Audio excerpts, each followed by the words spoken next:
In this video lecture, let us understand what is meant by boiling and condensation. Boiling and condensation plays a very important role in the heat transfer. The condenser and boilers are widely used heat transfer equipment in the industry. The condensation and boiling involves convection process associated with the change of phase of liquid because there is a phase change during the process. The fluid that transfers the latent heat only at its saturation temperature. Many of us get confused with the word boiling and evaporation. So generally we think both are the same, but it is having its own difference. See, at a certain temperature, when the vapor pressure is less than the saturation pressure, evaporation occurs. The best example is of evaporation is a sweat coming from our body. So here the condition is it should be less than the saturation pressure, then the evaporation takes place. But in the boiling, to understand, when the vapor pressure crosses the saturation pressure at a certain temperature, the example we can give is the heating of a water. The saturation pressure is nothing but the pressure exerted by the atmosphere or weight of the atmosphere. So this can be considered as a boiling. At any instant when the vapor pressure of liquid exceeds atmospheric pressure, the liquid start boiling. So we are using a pressure cooker, we are using a lid to cover our vessels for during heating. These are all comes under the boiling. So boiling can be explained it as a microscopic level, and when the heat the liquid its molecule absorbs the energy and gains the kinetic energy. So the boiling is a of the liquid to vapor phase change can occur either at liquid vapor interface or at a solid liquid interface. The phase change from liquid to vapor at liquid vapor interface is called boiling.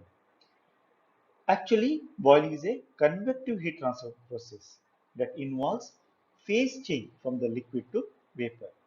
During the boiling, the heat added to liquid for its phase change is the latent heat.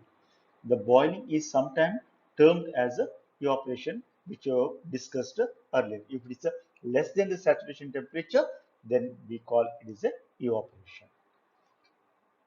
At a certain temperature, the kinetic energy crosses the threshold limit and it overcomes the saturation pressure of atmospheric pressure and it starts boiling.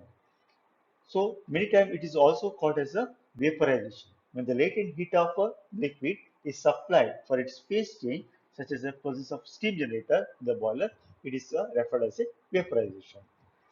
The process is started by formation of a bubble at interface of the liquid and vapor and slowly it starts rising. The bubbles are formed at a supercritical temperature.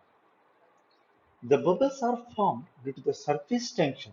So the bubble formation is due to so many other physical feature like a surface tension and interface reaction region, and the temperature increases, the surface tension decreases. As a result, bubble are lost and the vapor rises. We know that the boiling are two types. One is a pool boiling. If I'm having a vessel and the fluid is stationary and I'm heating it by some means of a burner, then that is referred as a pool boiling. In the water heated in the in case of a geyser, which is a stationary, or a immersion coil, or the water heated in our kitchen for a boiling purpose is considered as a pool boiling. One more is the flow boiling. In the flow boiling, we have the the pipeline or the fluid flows through the pipeline, and here there is a motion of the fluid. If this is a water and if there is a motion of the fluid and it is heated, then it is called as a flow boiling. Full boiling. In the full boiling, I say we discussed earlier, the it refers to a situation in which a heated surface is submerged between the free surface of a stagnant liquid. Here you can see the liquid is stagnant over here. The liquid is stagnant over here, and the it has been heated by means of some burner, right? We can see over here, and it has been it is heated by the burner. So the pool boiling is further classified as the subcooled and saturated boiling. So here the subcooled or saturated boiling is said to be subcooled or a local when the temperature of the mean body of the liquid is below saturation temperature. So here if it is below the saturation temperature, the saturation temperature of the water is 100 degrees centigrade. If it is below that one, we consider that as a local or a subcooled boiling. Boiling is said to be saturated or bulk when the temperature of the liquid is equal to the saturation temperature. If it is near to the saturation temperature, we term that as a saturated or a bulk. So as you see in the figure, it is very clear that while heated with the help of a burner, the base in both the cases, whether it is a subcooled or whether it is a saturated boiling, here the bottom temperature is 107. In the first case, you can say it is below the saturation temperature because it's a water 100, it is a below 100 degrees centigrade. That is called as a subcooled boiling. In the second case, you can say it is a near to 100 degrees centigrade. That's why it is called as a saturated boiling. Regimes of a pool boiling. So we have to see what are the different regimes. When boiling occur at the pool boiling or post convection boiling, there is six definite regimes of boiling associated with the progressive increasing heat fluxes. These different regimes are shown here in the sketch. When I start heating the water, right, the delta T, the temperature difference around 3 to 5 degrees centigrade for free convection current. And these are responsible for the fluid motion and heat transfer. The liquid near the heated surface is slightly superheated and evaporates when it rises to the surface. The heat transfer in the region is calculated from the relation for free convection. As we heat more, here the delta T, or that is called as excess temperature, we can observe it is 10 degree to 30 degree. In this range, the two different flow regimes may be distinguished. In the region, the bubbles begin to form at some nucleation site on the surface of the wire or collapsed in the liquid after detached from the surface. This region is referred as a unstable or isolated nucleate boiling. And one more region is there that is called a stable nucleate boiling. Here, as the temperature of excess temperature increases, more nucleation site becomes active and bubble form more rapidly and rise to the free surfaces. So, as we when we see the chart, little more point can be discussed. As we heat more, we will move to the transition, and this is called as the unstable film boiling. Here, the bubble formation is so high that vapor film or the fraction of the surface, we can see there will be the formation of a irregular blanket type at the bottom.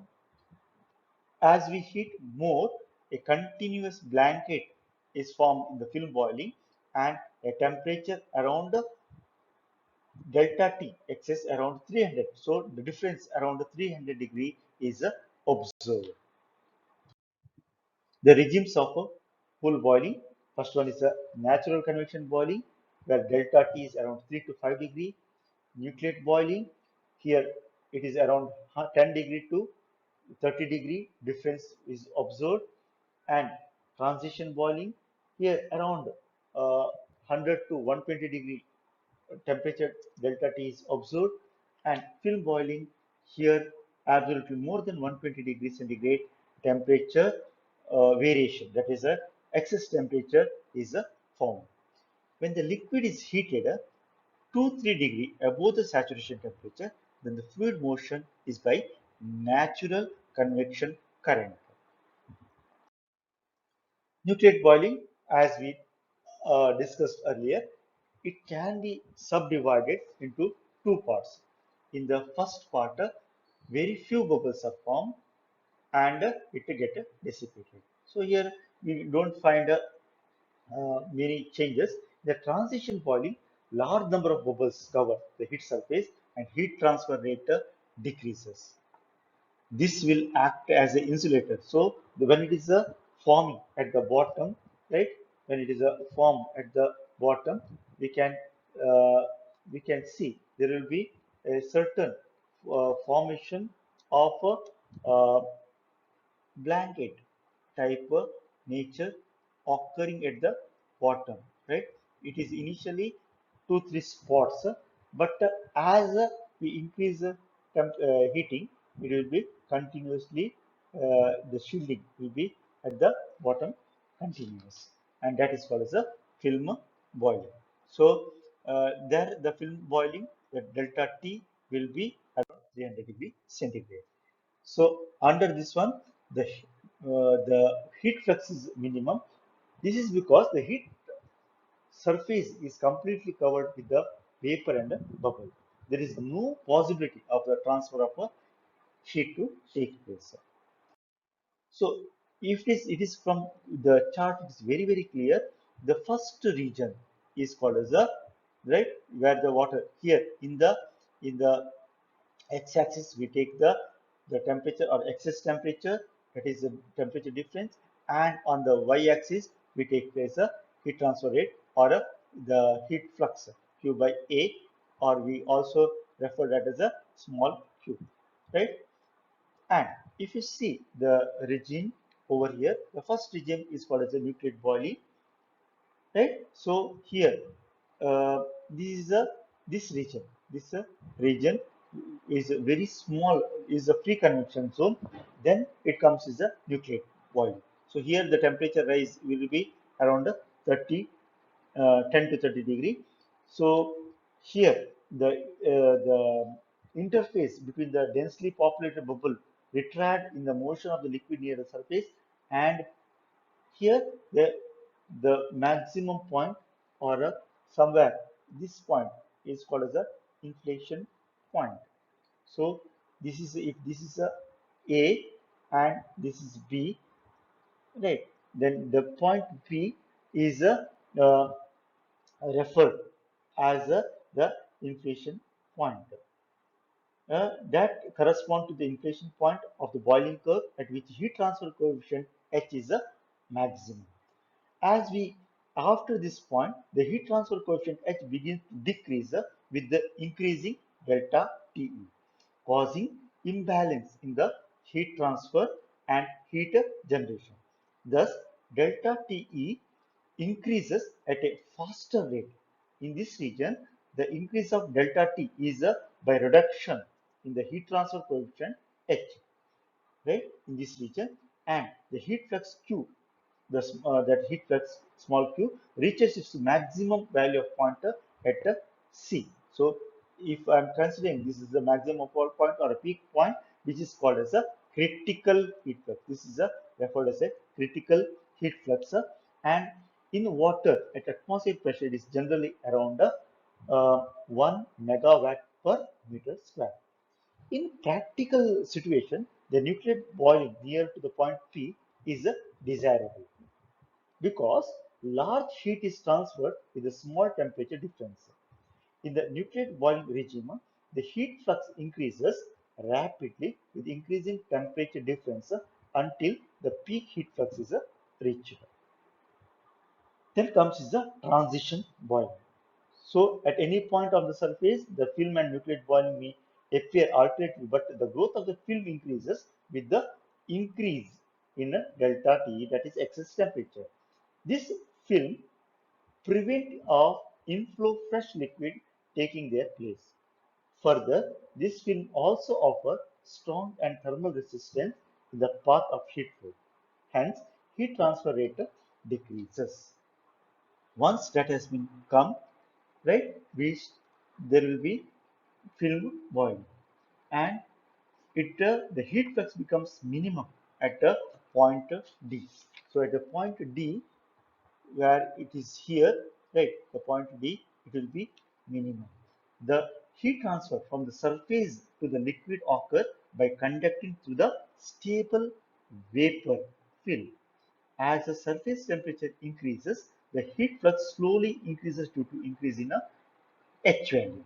Then the heating surface becomes glowing bright due to large temperature excess, and thermal radiation from the surface becomes gradually dominant, and heat flux again increases with the increasing delta Te. In this film boiling regime, the heating surface is separated from the liquid by the vapor layer, across which heat must be transferred by conduction only. Since the thermal conductivity of the vapor is very large, its layer offers strong thermal resistance. Thus, the larger thermal temperature difference are needed for transfer of the heat energy in this region.